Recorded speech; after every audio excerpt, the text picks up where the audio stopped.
Welcome to Real Talk at the Round Table with Coach William Forcom, Coach David Smith, and we've got a special guest, uh, an FPU student that I got to host. Beautiful lady, intelligent lady, wonderful lady by the name of Melissa Aragon. And we're going to be talking all things personal development, how God develops us, how He's patient with us and nourishes us. Really just, oh wow, David, need your help here. Gospel of Luke comes to mind. Okay, Gospel of Luke comes to mind. I think it's chapter 13, verses 6 through 9, but I could be wrong with that. Uh, Talks about Jesus as a gardener. Jesus as a gardener. I'm not going to look it up just yet, but I will after I pass the baton here. And pictures him in the vineyard. In the vineyard. God's the owner of the vineyard. Jesus is the gardener. And the owner of the vineyard, God, he's coming along and he's looking at this tree and he's saying, okay, this tree's not produced any fruit. It's time for us to cut it down and make room for another tree that will. But I love how he did that because not only did he curse the tree, he cursed it and it died the exact opposite way it normally dies. Because it had to go in a certain way so that you knew it was by the words that it was cursed, Mm, not by normal death. mm, Now, I know the story better in Matthew because I'm more of a Matthew, Mark, Luke, John, they're all designed differently, and mm. I'm more of a Matthew. So I know that same story in Matthew very well. But yes, the tree died the opposite way. And the guys, the other disciples were like, "Are you sure?" They come back the next morning, they're like, "Hey, wait, the tree is dead. And it died from this way." He's like, "You doubted?" Yeah, here it is. It is Luke chapter 13, verses 6 through 9. Wow, Uh, that's not me normally. I can't quote that. That's real time God working through me there. He also spoke this parable. A certain man had a fig tree planted in his vineyard, and he came seeking fruit on it and found none. Then he said to the keeper of his vineyard, look, for 3 years I have come seeking fruit on this fig tree and find none. Cut it down. Why does it use up the ground? But he answered and said to him, Sir, let it alone this year also, until I dig around it and fertilize it. But, I'm sorry, and if it bears fruit, well, but if not, after that you can cut it down. So it's this mental imagery. I'll never forget the first time I read that, guys. Oh, wow. It's just like, I picture Jesus working around me. I'm the tree. He's sweating, he's bleeding, and he's crying. He's putting that energy and that time in me because he loves me.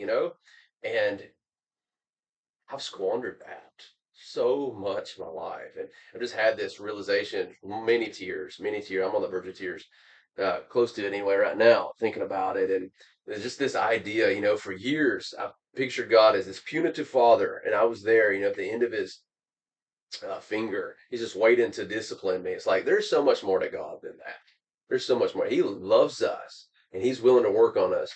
We're willing to give Him the consent to do so. Yeah.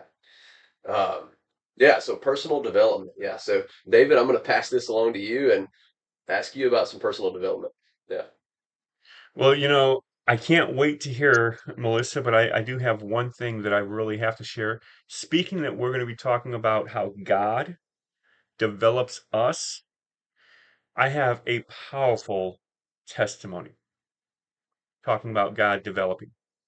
So, a lot of you guys know I'm been going through a lot of medical things. I went to I've been trying to get to this one doctor for about 6 months now. Finally got in today.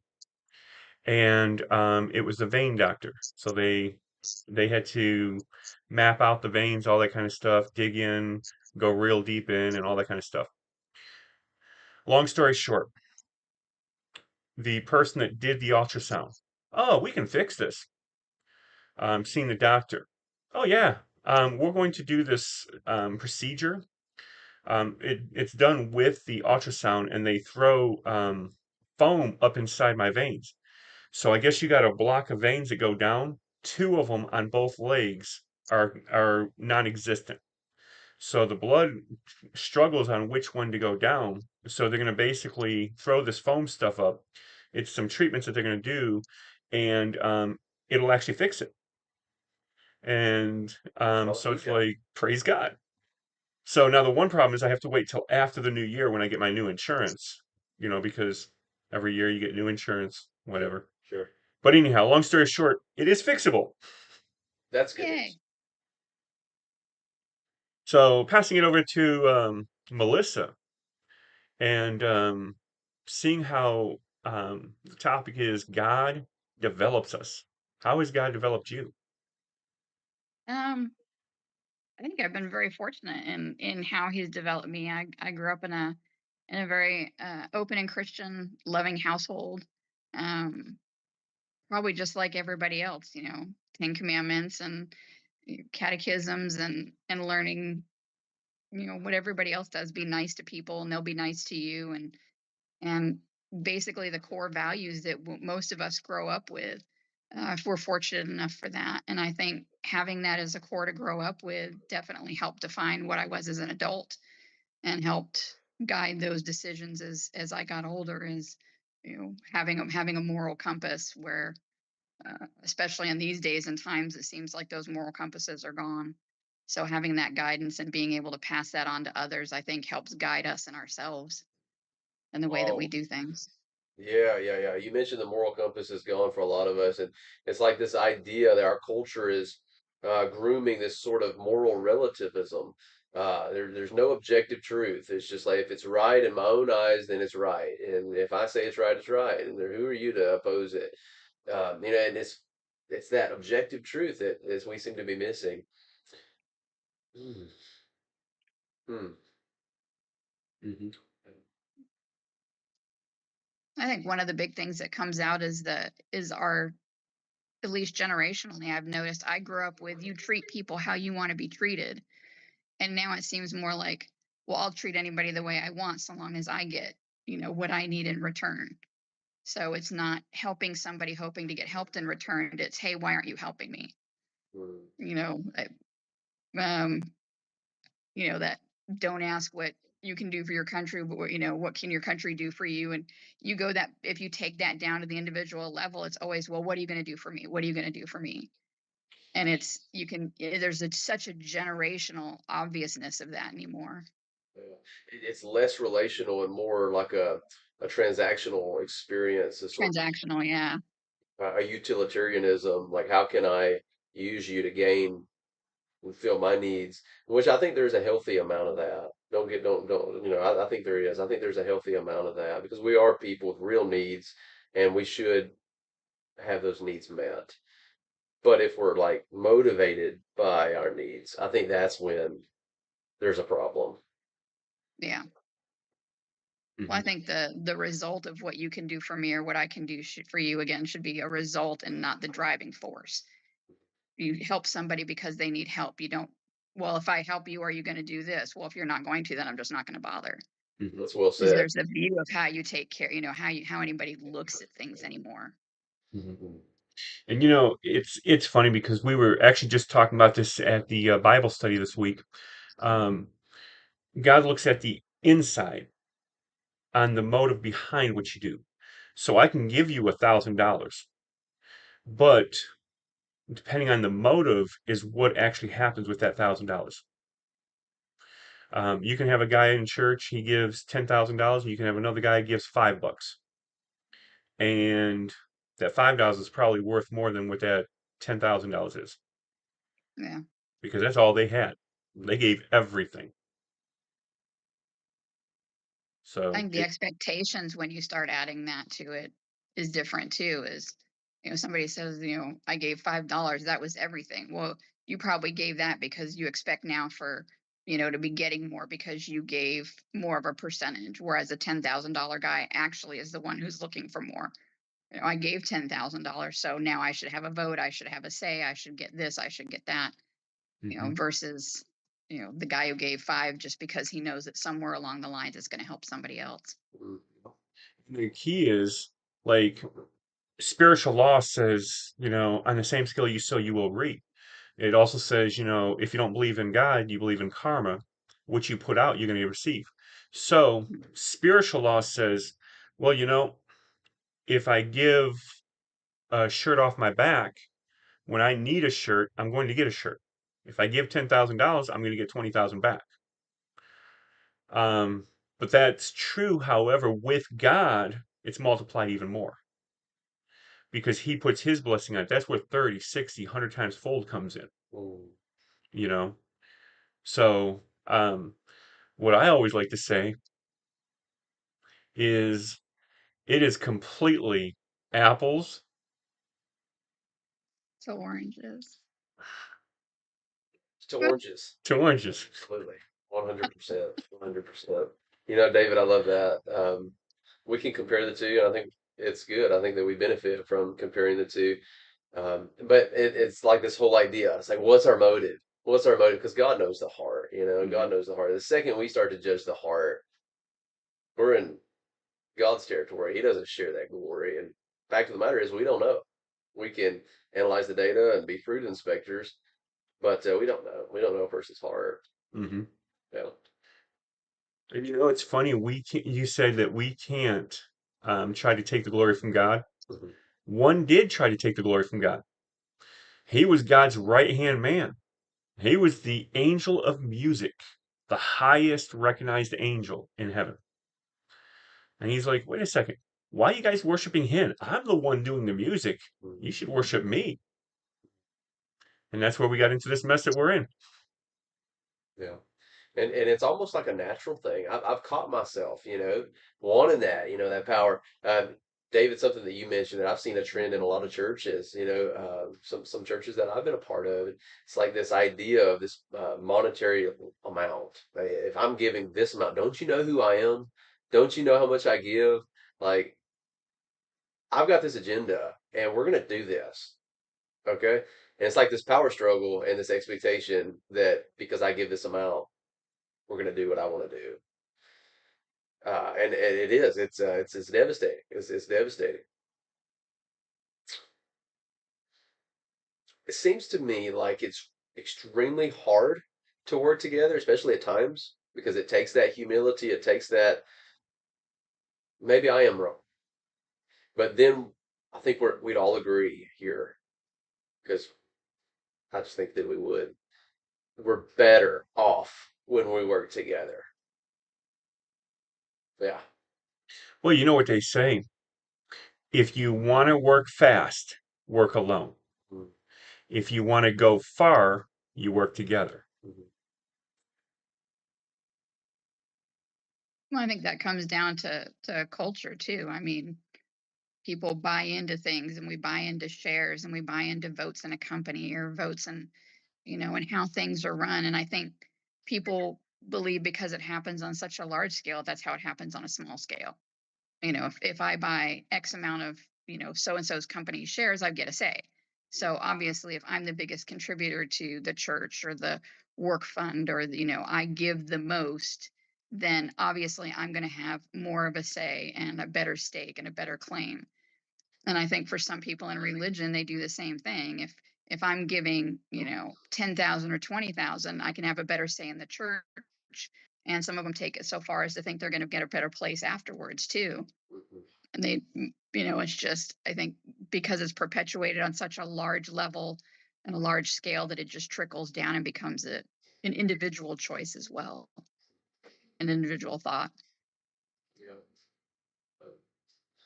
Yeah, no, that's good. That's good. Yeah, I think you're exactly right because it's done on a business level. There is the business aspect of the church, so it's like just natural that it kind of rolls over into the church. Yeah. So one thing, I don't mind. All of you guys and gals know that I don't mind being vulnerable. Not to make it about only me, but to encourage relatability, to encourage vulnerability on all of our parts. So I'm going to take that leap.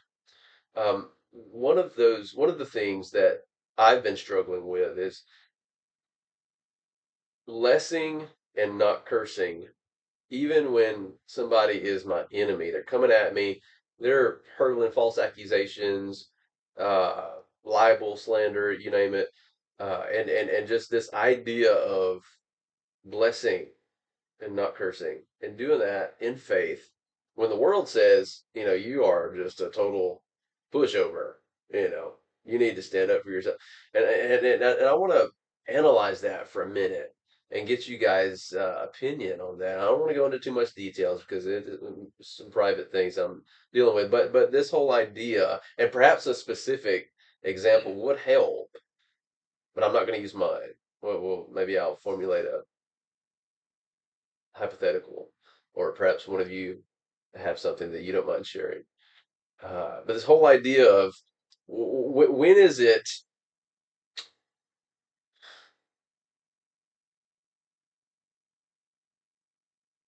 when is it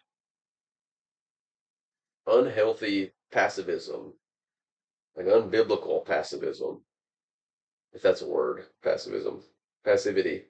There we go. Versus obedience to God, blessing and not cursing. I think it comes down to being a doormat. I mean, it's one thing to, to look at somebody and say, well, I'm sorry you're having a bad day, and to walk away from a situation like that. But when you stay and you let it continue and you let it affect you, that's where it hits you negatively. If you're in, a bad situation and somebody's calling you names. I was bullied my whole life growing up in school, and dad always tell him, kill him with kindness, kill him with kindness. Um, it's one thing to stand there and go, I'm sorry you're having a bad day and you want to take it out on me, see ya. And you turn around and walk away. But you don't sit there and tit for tat and, blessing for curse and, acceptance for whatever, an eye for an eye and a tooth for a tooth is one thing, but there's no need for you to stand there and constantly take it. That's where the doormat or the where it becomes almost abusive and self-destructive. So yes, take the situation, turn it around, understand, whatever it is that they're doing, but then leave. Don't stay and take it with the hopes that what you say is going to turn them around, because in that moment it's not going to. Mm. And another thing, there's a scripture that says, on the same scale you forgive, you will be forgiven, right? So when you're thinking curses, even in your mind, when you're thinking those curses and things like that, what the true matter of fact is you have unforgiveness because you're thinking something negative.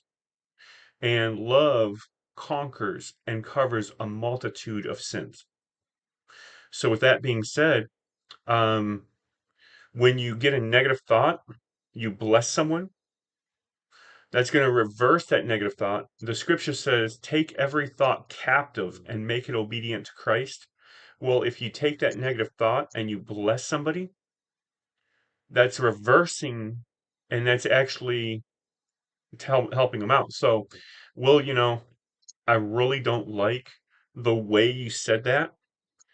And I wish I could hurt you.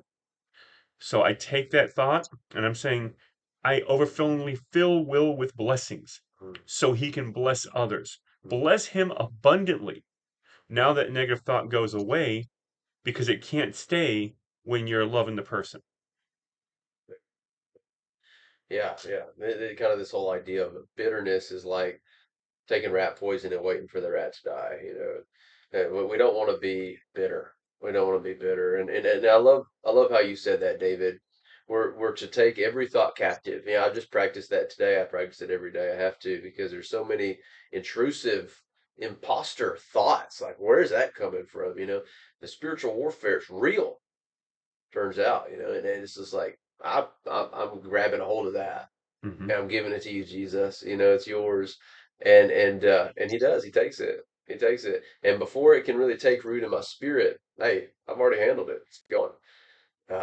And as I just look back over the course of my life, my childhood especially, before I started to practice this in real time, the application part of it, I can see how some of those toxic thoughts have really taken root in my life and made their way to my hands and my feet. And I'm starting to do some of those things, right? It's like outlandish things, you know. So yeah. Uh, hmm. Well, Anyway, the other thing to consider is when you're negative with somebody, it travels to the next three people you touch. If you get cut off by somebody in traffic and you honk your horn and you cuss and curse at them, when you stop for gas, that teller that you go in and get a candy bar from is going to feel that negativity. That guy in the parking lot that is standing next to you at the gas pump, you're not going to say hello to. And when you get home, you're probably going to slam your door and just be glad you're not on the highway anymore. But you've negatively impacted other people. So you have to remember that when you start thinking negatively about somebody and you start participating in that, you're automatically carrying that over to other people as well that you don't even realize it. And one of those people might have been somebody that needed that smile, needed that hello, needed that door held open for them to make their day. So you kill off that when you participate in that negativity. yeah. If I had a mic, I would pass it to you so you could drop it.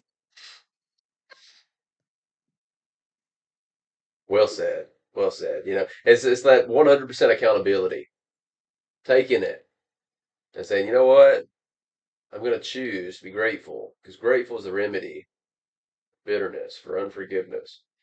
Now, how many grateful people you ever been around and you're just like, ah, I can't stand this person.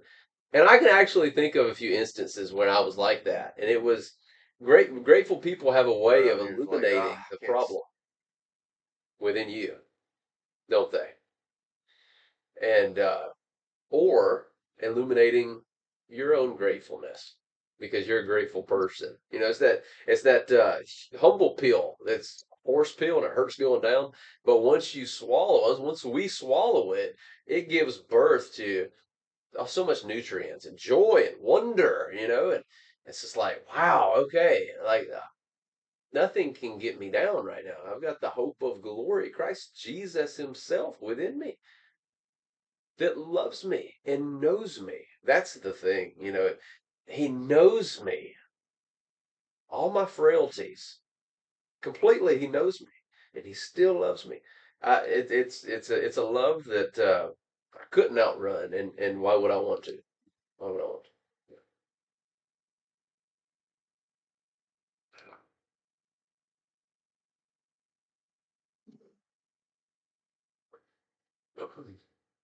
So every time I come into your office, David, there's new oranges, new oranges, and we're gonna be going on this radical diet, this radical new diet. I kind of want to touch base on it a little bit. I think it's a good time for it.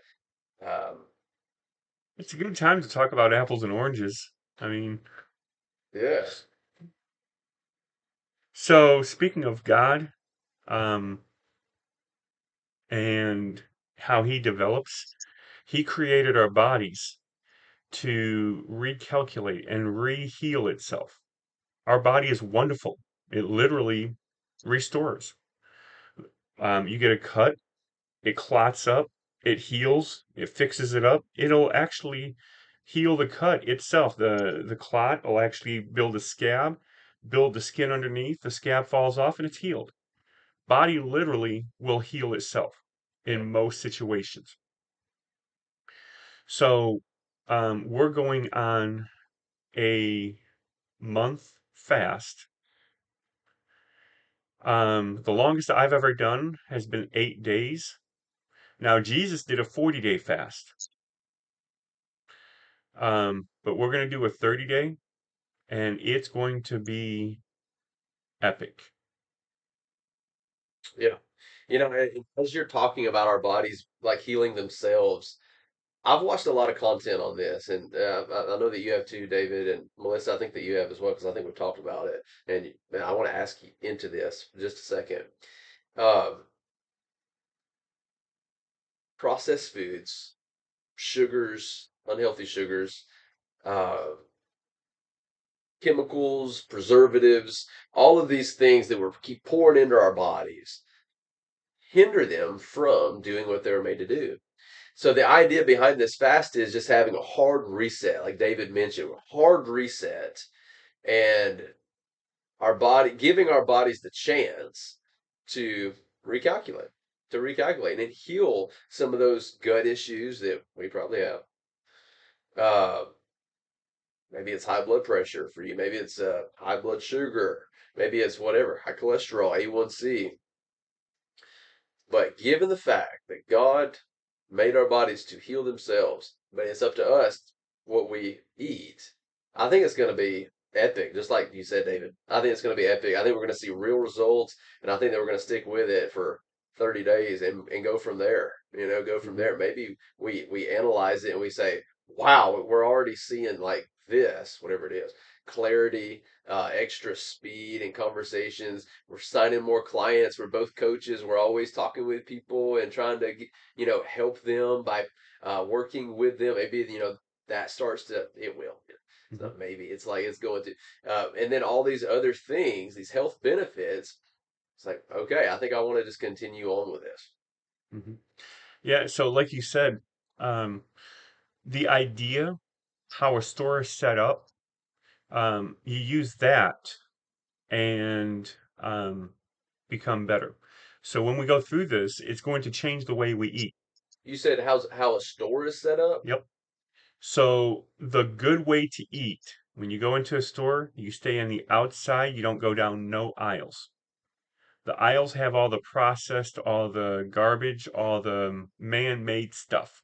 Dude, you just blew my mind The because I'm going outside, down aisles all the you time. know, the outside, you have your fresh fruits, your fresh vegetables, your fresh bakery, you have dairy, you have your fresh meats. Everything fresh is Mm, on the outside. mm, More expensive to live that way, mm. but it's healthier. That's the way we were created. Yeah, I like that. I like that. That's a healthy nugget there. That's a healthy nugget. But none of that for us the first 30 days, right? Hmm. Just a liquid diet. So now, for those that do know me, I do have to do a little bit different.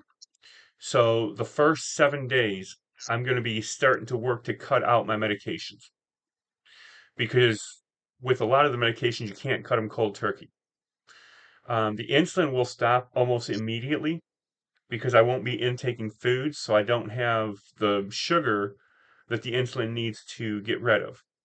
I do have the monitor, so I know where my sugar will be. But within the 7 days, the first 7 days, all my medication will be stopped. I'm going to start phasing them out.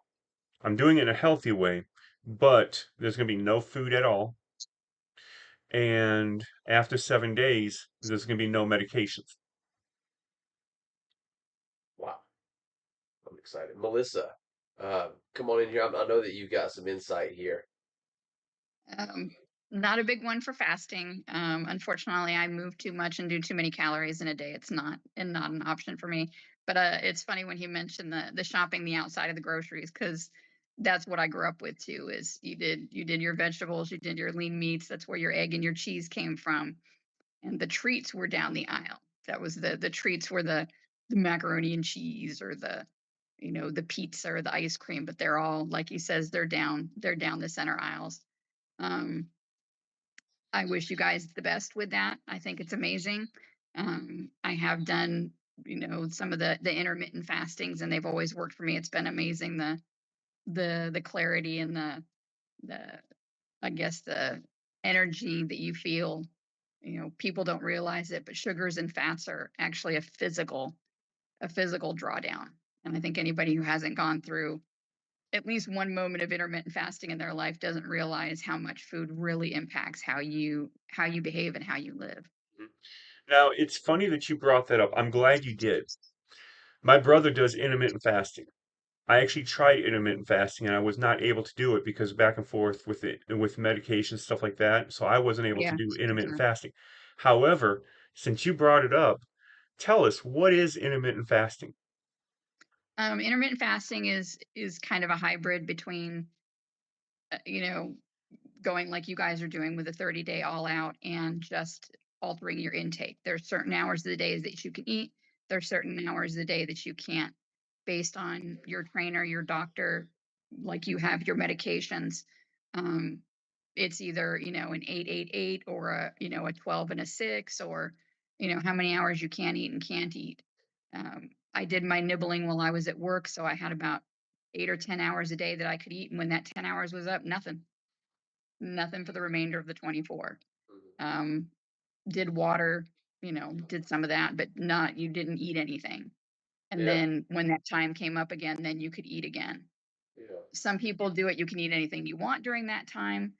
I was with a nutritionist at the time. We were trying to take care of some weight and some health issues, so I still had a more of a regimented diet on those times that I was eating. I had a list of foods. So long as I ate those foods during that 10 hours, I could eat whatever order I wanted to. So, if I wanted my pizza for breakfast, that was fine. Eat my scrambled eggs for dinner. I could have cake. I could eat, whatever else was my diet. When that 10 hours was up, that was it. Mm. And what Okay. it does is it gives your body a chance to relax, to, absorb, to heal. A lot of people think you have to eat and work out and eat and work out. And the more you work out and the more you eat, the better you're doing. But you're not giving your body a chance to catch its breath. Mm. Every time you eat, by the time you feel full, you still have 45 minutes of digestion to go. Mm. So when you eat to the full capacity, you're still quote unquote eating after that 45 minutes. So it's not healthy for your body. Same thing with working out. People go, oh, I go to the gym 5, 6, 7 hours a day, or I'm at the gym all day long. You still have to rest between those and give your body a chance to heal. And that's what fasting does. It's giving your body a chance to go, okay, now we can focus on the lining of your stomach or the muscle in your leg or, that Mm. cut on your finger, whatever it is. But it gives your body a chance to take a breath and focus on itself rather than everything you're dumping into it. Yeah. Yeah. Yeah. Yeah. I love that. Well said. Again, here's a mic. Um, so I will challenge you though on something that you said towards the very beginning. You said, I put in Mhm, way too many calories and way too active. Fasting's not an option for me. And by no means am I trying to talk you into it. I just want to mhm, talk about that in a sense of I think that therein lies like the reason why our bodies reset. Because like we're still moving, we're still working, we're still going, we're still burning calories, but mhm, there's not that extra food going in or maybe any which I'm going to talk about here in a minute. So okay, so our body now is having to go to the reserves. Go mhm, they our body's going to the reserves. The fat that's built up, a lot of people don't even know it. It's for that kind of thing. It's for the reserves. And a lot of mhm. us are never even giving our bodies a chance, like you said, Melissa, to go to the reserves. Yeah. So that's interesting. That's very interesting. Now, um, David and I, we're not going to be totally nothing but water, are we, David? We're going to be drinking some protein shakes along with this. So for me, only the first 7 days, only while I'm cutting out my medications. Um, Because you have to take them with the medication. mhm. Right. But once the medication is out and I'm no longer on meds or nothing, it's gonna be 3 full weeks of nothing but water. So, but the funny thing is, um, No salt or anything. no, salt's actually bad for you. Now, I have an unfair advantage to you, Will. For those, see, most of the time in camera, you only see me from my chest above, but I'm a fat guy, which I won't be able to stay much longer. But while I'm in this condition, I'm fat. I got a lot of blubber. I got a lot of that reserve that you were talking about. Mhm, You don't have as much reserve, so I have an unfair advantage. Well, I really like the way that you said I'm not going to be able to say that for too much longer. Yeah, I like that. I like that. We've got to be our own biggest fans, right? Because, maybe nobody else is. We got to come into agreement with who God calls us, holy, righteous, and redeemed, his own. And he wants to give us all good things, including himself. So love that. Love that. I'm still tossing it. I'm still kind of tossing it back and forth. Like you said, I don't have as much reserves, and I move a lot. I'm like Melissa. Melissa and I we're working a lot of hours. We're doing a lot. So I'm still kind of tossing back and forth if I want to completely cut out the protein shakes. I drink those inshore equivalents equate from Walmart pharmacy, or better yet, if you want to save some money, Sam's Club or Costco. But yeah, I'm still kind of going back and forth there. But it'll be only that. It won't be anything solid. So it'll still be no solid diet, no solid food diet. Yeah. So I wish you guys the best, and I hope you keep track and document not just for yourself, but for those of us who are curious how it comes out. Um, it's interesting to hear how these happen with, across different lifestyles and across different activity levels. And you get 10 people who can do the exact same fasting or the exact same diet and come out with 20 different results. So I wish you Wait, guys definitely the best for all of that. 10 people to do the same diet, it comes out with 20 The different 20 results? different results. Usually because people change it halfway through because they're not getting what they think. So I my like dad used it. to say, you get 10 people to do something, you're going to come out with 20 different results. Um, I was scratching my head there for a second. I was surprised you caught it. Most people don't. I listen. I try to listen. Well, see, I caught it, but I've used that same phrase before. Except I do it with translation of the Bible. Yeah. Because people fight with the translation of the Bible even with themselves. They don't even know what they're reading. So, and a lot of times I'll say 3 times the amount. Yeah. So if you have 10 people, it's 30 different translations. Mm, Yeah. So I say that all the time. So I was in agreement with you. yeah. It's an old people thing. Well, Yeah. Feel so Well, left out. we are in the wisdom years. It's the gray hair. No, I don't have no hey, I gray worked hairs. hard for this. I have no silver streak, but I worked hard for that. Proverbs calls it a crown of wisdom. So, hey, don't be ashamed. Sport it. I'm going to sport it. If God gives me the years, I will definitely sport that gray hair. You won't see any kind of coloring in my hair, okay? I'm going to let everybody know that I'm proud of that gray. Absolutely. Absolutely. Well, pretty soon you guys are gonna see me bald because I'm trying to get uh the courage to just shave it off. Dude, you could rock it. Oh, bless your heart. Go for it. I'll support you. Yeah, you could rock it. I feel like there's that threshold you have to get over after you shave your head bald. 'Cause one, people aren't used to you seeing you Hmm. bald. Two, there's like that, your scalp needs to be conditioned because it's not used to being bald. So it's like, after that week or maybe 2 weeks, then, you're shaving, just like you're shaving your face, shaving your head every day and putting that, aftershave that smell good. I think that after that, you can really rock it. Well, see, the reason I'm doing it is I have this huge bald spot, and I've been keeping my top hair long so I can cover it. But then when I'm outside and the wind blows, then I just have a mess. Get a comb over. So the thing is it's like I'm just gonna get rid of it at least for the winter. All the blowing and all that kind of stuff. That way, because the whole purpose was to hide the bald spot. So that way I'll just blend in with it. You won't know it's bald because it's all bald. There it is. And then it goes right along with what we're doing, doesn't it, David? Like we're getting in shape. All the in shape bald guys, hey, they've got something going there, right? Mm. So there you go. And when we reset the body, who knows? The hair back there might start growing. There you go. So You That never would know. be that would be that'd be God. yeah, that would be miraculous. And we You'll are hear about that. talking about, how God delivers, how he does personal development. If he fixes this, isn't that also personal development? Sure, absolutely. There you go.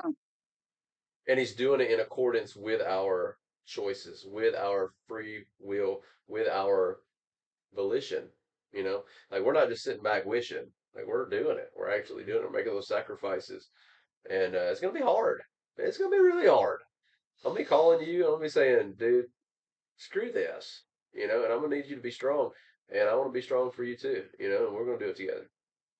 I got you. Will you ever need anybody, you can call me too. I appreciate I that, got you back. Melissa. I would, but I can't because you're not gonna do it with us. Yeah, no, I'm gonna pass on this cycle. I'm not gonna call you. but you may change your mind after you see the results. Well, you know, the funny thing is, and this is just being truthful and honest, I was tossing up the idea whether I was going to do it or not. Wasn't fully in, doing research, all that kind of stuff. You know, yeah, it sounds good, it's great, but this is me we're talking about. And then in one of the podcasts, Will's like, "I'll join you," or I don't know if it was a podcast or a fellowship. It's a podcast. Okay. He says, "I'll join you," and then that put a spark. Is like, well, now you got to do it. So, you know, sometimes just a little bit of encouragement goes a long way. Yeah. Now, yeah, we've really got to pay attention to, like you said, the monitor and those health stuff, all that health stuff, because that's a big deal. That's a big deal. And I would feel terrible if something that was to happen. So we have to be smart about it. I have to be really smart about it. I feel like Well, there's that threshold I'm thing going to there. do like the three in the fire did. You know, my God is bigger. My God's going to restore me. And if I don't, then I get to see my Father faster. Mm, So no matter what, I'm going to praise God. there it is. There you That's go. some good attitude to go with. There you go. Yeah, It's amazing. absolutely. Absolutely. And I can just hear the haters now. That is so stupid. Listen to them. They're so stupid. And that's the thing about following Christ. They're going to have haters.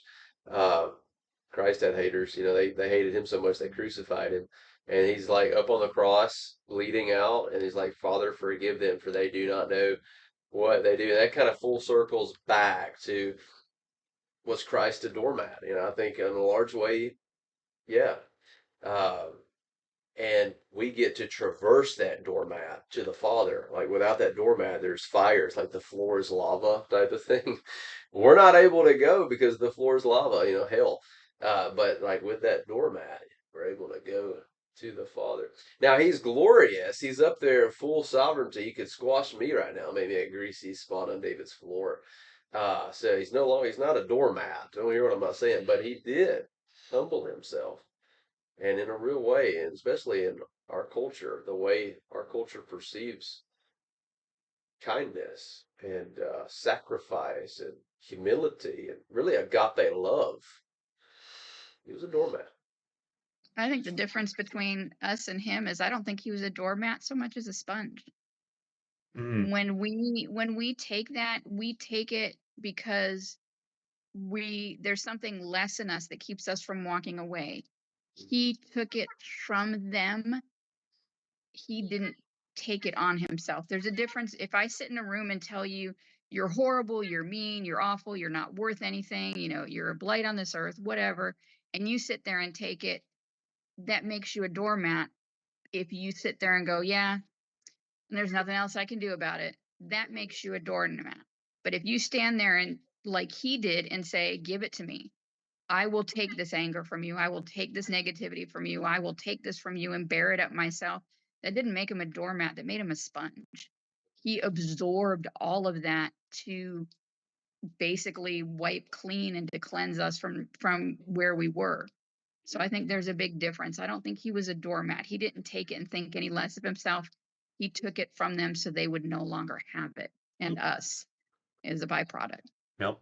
And then even at the end, just before he was done, he says, Father, forgive them, for they know not what they do. Mm, Hmm. He didn't go after him and say, those losers, they did this, curse them. No, he yeah, says, forgive them. yeah. I'll take it all from them and forgive them. Amen. And then when he died, his blood shed for us. The Father wringing out the sponge. Putting the blessing back into us. Wow, that's good.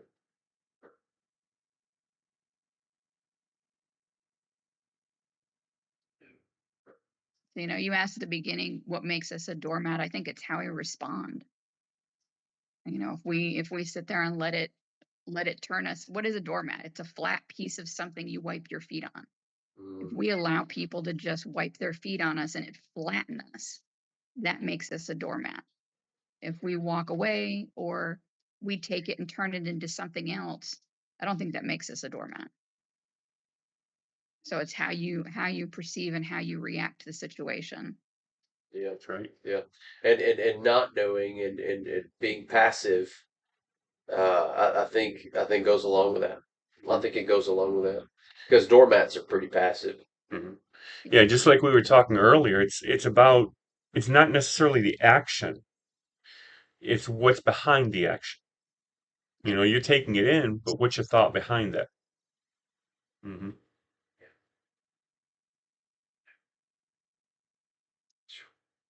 Mm, yeah. It's like the love of God is anything but passive. I mean, the way He found me, I lost the truck by totaling it that I was driving. I was 18 years old. My mom kicked me out of the house, her house, 18, and the girl that I was engaged to at the time dumped me. Three things, three pivotal things that I was pulling my identity from, all were stripped away from me in 1 week. Looking back at that, He ambushed me. He so ambushed me with His love. And sometimes we need a good ambushing. He never forces Himself upon us, but sometimes He does ambush us. Yeah. Hmm. And I do have to give a shout out. Um, Melissa, I do have to say that we have a person in the room, Miss the one and only Mary Bibbs. Mary Bibb. She said you made a great point. Well, thank you. Love Mary. Mary Bibb is a saint of a woman. She's a saint of a woman. Yeah. Mm.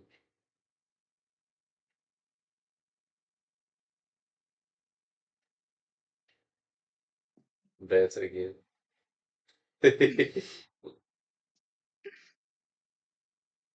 Well, I would say dancing is like apples and oranges. However, dancing also brings for a good attitude and it helps strike you to be able to produce more. So it actually is in the right target, but it kind of is like apples and oranges, but it actually fits too. Right, right. And it goes back to like being around somebody that is in a good mood, that's dancing, that's singing, that's enjoying their life. It can really illuminate something within you that maybe it needs to be dealt with. Or maybe, just maybe, on the other side of that, hey, you're dancing with them and you're laughing and you're cutting up and you're grateful right alongside them. I think that is where the magic happens. No, you want to know real magic, and I love doing this. So back in my day, I used to be a fighter. Now I'm a lover. But anyhow, um, when I'm fighting somebody, I would laugh at them. When you're laughing, it's brutal. It just makes it worse, and they get ticked off, and you can't fight when you're ticked off. So I actually had the upper hand because I was in control, and I was making them ticked off by laughing. And it was so awesome. My brother used to do that when people were picking on him. He'd just double over and laugh his head off. And it frustrated the snot out of him. Mm-hmm. Yep. I remember doing that as kids, actually. Now that you bring that up, I remember mom had all four of us kids lined against the wall. I'm the oldest of four. And I forget what had happened, but we were all in trouble and we weren't doing something, and she was going to count to three. And the problem was every time she got to two, my brother'd pipe up with 2.5, 2 3/4, 2 4/4, 2 5/4. And he did this when she hit two again. And all three of us kids started laughing. And mom who was already mad and ticked off, completely lost it and just screamed at us to go to her room. And apparently went in her bedroom and cried and called my dad and said she'd lost control of the kids. So laughter is powerful. Laughter is very powerful, even in a bad situation. Yep. I think it got all of us out of a spanking. We did get grounded, but we didn't get a spanking. I think I would rather have a spanking. You know, it's over. It's one and done. Hurts, but at least you got it over with. Grounding, it just goes on and on and on and on. Oh gee, I Challenge was that. grounded to my bedroom and had to read a book. Poor me. Oh, you like to do that though. Yeah, pretty much. I will challenge you on that, Will. Okay. One time, I knew I was getting a whooping. Hmm. And back in the day, the whoopings, they were serious.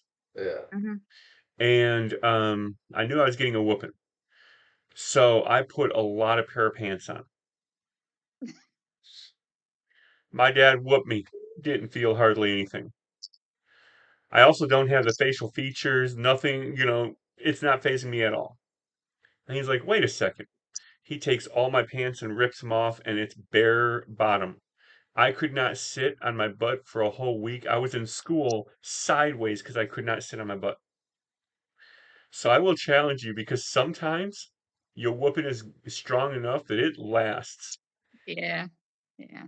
It's a good point. And that's the way Dad whooped me. He didn't have to whoop me very many times that way. Uh, but that's the way I got it too. Yeah. And really, you bring up memories that I have forgotten about. So I've got those to deal with. So yeah, no, for sure. Absolutely. Absolutely. Good whooping can last. Well, okay, so I'm providing job security for a therapist. So if a therapist is watching, Will's going to be calling you shortly.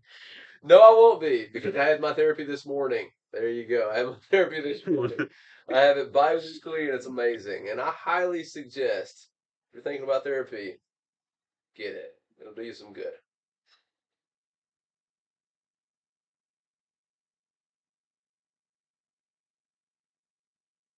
Was it Robin Williams says in one of his movies, he says, "Thank you for the walk down amnesia lane. Things we forget about in our childhood." Mhm. It's, Dead Poet Society. It was Dead Poet Yes, Society. Somebody that's a was good bringing movie. something up, and he says, "Oh, thank you for the walk down amnesia lane." Yeah, yeah, yeah, for sure. Yep. And it's always the people you don't expect that'll bring it to you. Yeah. Yeah. Mm. So it's funny. We were just talking about whippings at work the other day too.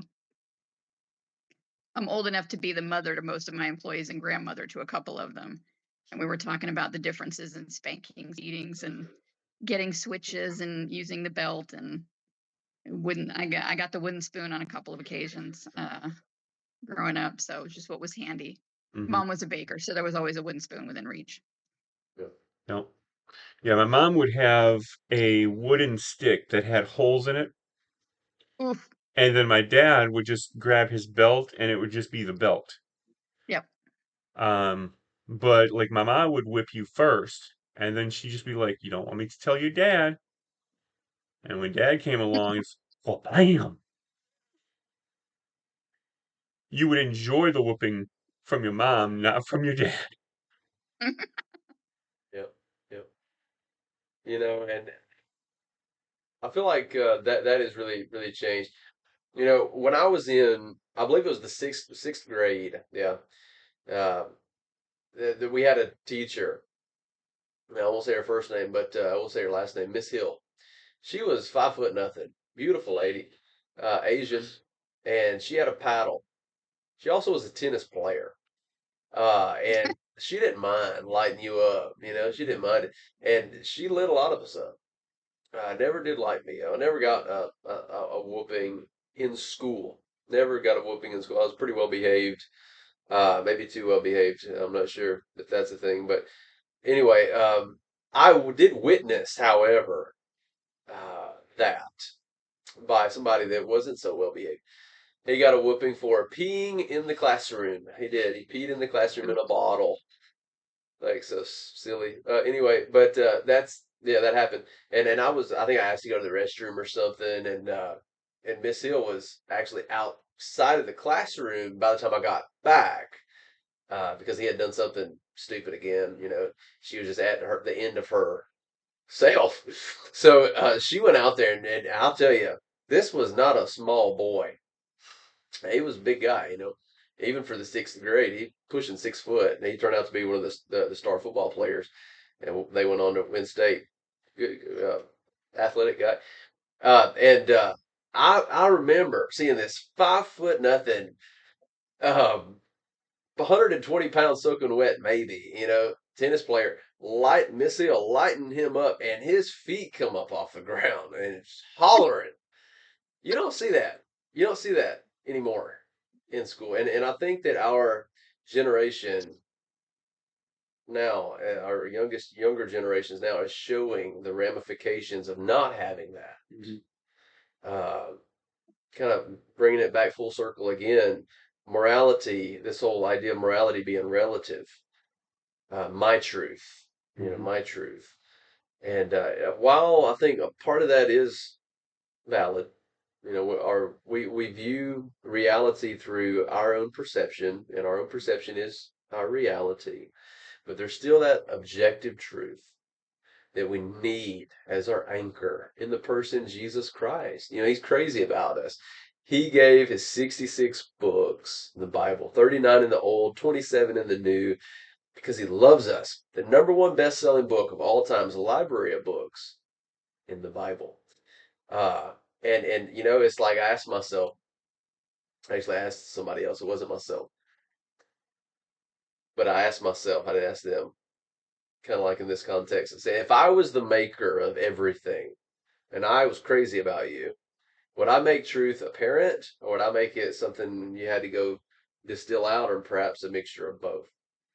And I think that's what we have in the Bible. I think that's what we have. We can go down the rabbit hole, but it's there apparent for everyone to see and know that it is the objective truth. And hey, God, he loves us, and he calls us legitimate when he's lifting up our feet up off the ground through discipline.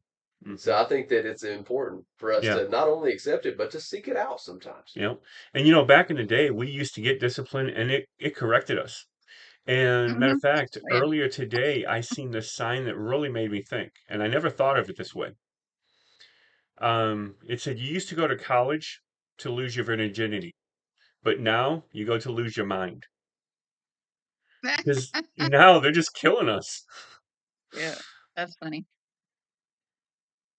Yeah, yeah, yeah. Oh wow, yeah. Wow, it is. So now, I wanted to ask you, Melissa, we're in our final few minutes. Is there any final words you'd like to share upon us and bless the audience? I think my biggest takeaway from all of this would be that everybody needs to look inside. You can't fix your neighbor. You can't fix your children as much as you want to, and heaven forbid you can't fix your parents. But you can fix you. And if you don't be a doormat, be a sponge. Don't be the hater, be the lover. All those cliches that everybody rolls their eyes out now, they were cliches because they were the truth. Love the person next to you, love the person that hates you, and love each other. And whatever you have is your faith, whatever it is, be faithful to it all the time and be true to it in yourself. That's very good. As we close, I'd like to say, Will and I do appreciate you coming. We thank you for coming. It was a pleasure. And at a later time, we'd love to have you again. I'd also like to let everybody out there know we do have a Bible study that you are welcome to come to, but I want to really stress to the coaches out there. For the coaches, we are doing a lot of things to help you out. This podcast is for everybody to personal development, but for the coaches, we've got the 90-day challenge for you guys. We're getting ready to start the new one. So we're going through a lot of game changer intro meetings where you guys can see exactly what we are doing for you. We are here to serve you and help you become better. So we do that with the 90-day challenge. We do that with group coaching. We also have one-on-one coaching. We also have an all-in-one system that is being designed just for you to elevate your business. Again, for all those coaches out there, we are here for you. So make sure you reach out to us because this is what it's all about. You are the ones that's changing lives. You are the ones that's helping people out. So we want to invest in you so that you can invest in others. So on that note, we'd like to say Will, did you have any final final Absolutely. statements? So much for asking. Yeah, Melissa, you are so precious. You're such a sweetheart. Thank you so much for being on here. I think this was golden. I agree with Dave. I'd love to have you back at a later time. So we'll have that I'd love to. conversation. And yeah, it's such a pleasure. Thank you, everybody. For now, we are going to let you go. Be blessed, and we'll see you next week at the same bat time at the same bat channel.